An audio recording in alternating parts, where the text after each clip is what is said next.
îl dobândesc.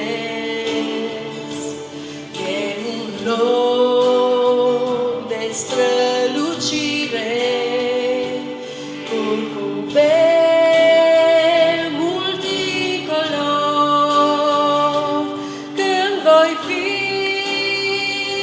în nemurire, cu al meu mântuitor.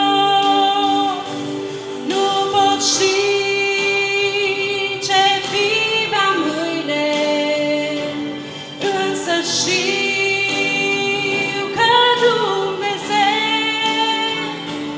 se îngrijește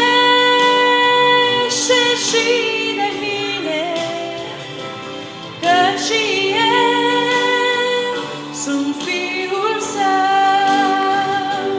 Nu pot ști ce fi va mâine, însă știu că Dumnezeu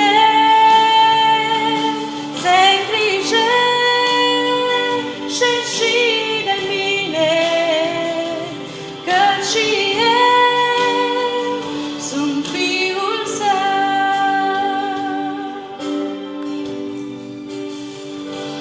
Ce va fi o taină mare, s-ar putea să ajung sărac, s-ar putea să n-am mâncare sau să n-am ce să îmbrac.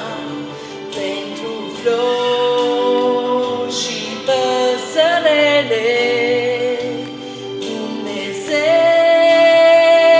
e Tată bun, însă vrea prin orice rele eul meu să îl supun. Nu pot ști ce fi va mâine, însă știu că Dumnezeu se îngrijește